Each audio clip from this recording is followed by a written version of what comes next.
Мен қазаққа жақсылық қалаймын. Менің мақсатым бірінші қазақ елінде таухид таралса екен.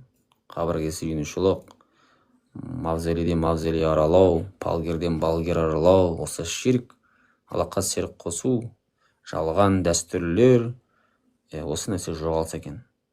Одан кейін бидат жоғалса екен.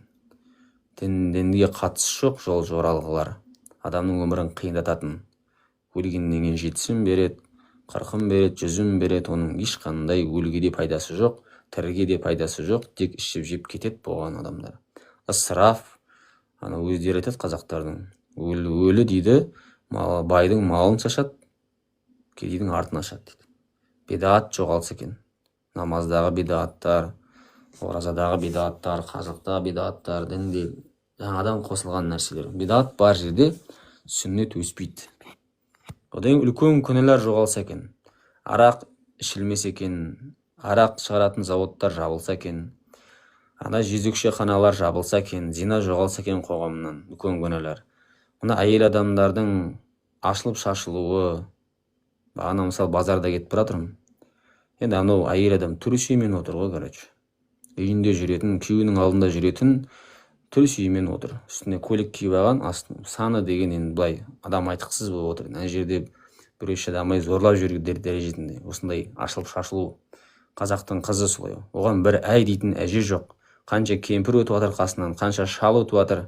Біреу әй деп айтпайды, мынау ұят емес па, мынау не кигенің, үстіне ұзынырақ кимейсің ба деп. Азартный ойын жоғалса екен ана Қапшағай деген Лас-Вегас. Бүкіл ойын автоматтары қанша жастарды құртып жатыр. Порно сайттар жабылса екен, жастарды құртып жатыр, денсаулықта құрып жатыр. Оны жастар да, үлкендер де, еркекті әйел бәрі көріп жатыр. Мына кино деген нәрсе жоғалса екен қоғамнан.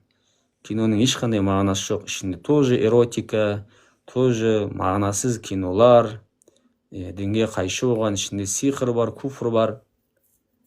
Осы нәрселер жоғалса екен қоғамнан, үлкен күнәлар. Адамдар исламмен жүрсе екен. Менің мақсатым осы. Осылай түзелсе қазақ қуанар едім. Бізге билікте басқа да керегі жоқ. Осы қазақ исламға қайтса, мұсылман болса, Алланың дінімен жүрсе, осы біздің мақсатымыз. Сол үшін отырамыз осы эфирде.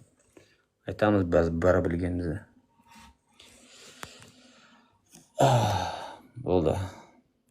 Аллах аспанда, не десеңдер, о десеңдер де, Аллах Тағала аршыда, Аллах Тағала өзіне лайық сипатпен аршыда, аспанда. Аллах Тағала қалады аспанда, аршыда болуды. Аллах қалаған жасаушы, фаалу лима юрид, ва хуа аля кулли шейин қадир, бүкіл нәрсеге құдіреті жетеді. Сол болды. Аллах Тағала аршыда құдіреті жетеді ме? Болуға құдіреті жетеді, болды. Аллах Тағала кемшілік сипат емес бұл. Кемшілік сипат от именно мекенсіз деп айтады. Адам миына сыйдыра алмайсың оны. Мекенсіз деген нәрсе. Сен дұға алған кезде аспанға қарайсың ғой, автоматом бүйтіп. Оны дұға алған кезде де қарама аспанға, іздеме Құдайды аспаннан. Қолыңды жайма вообще жоғарыға, көкке қарай. Біздерде қолын жаймай айтпа хабистер дейтіндер ғой. Вообще қолдан жаймаңдар. Сендердікі аспанда емес, сол құдайларың. Біздің құдайымыз аспанда. Алейкум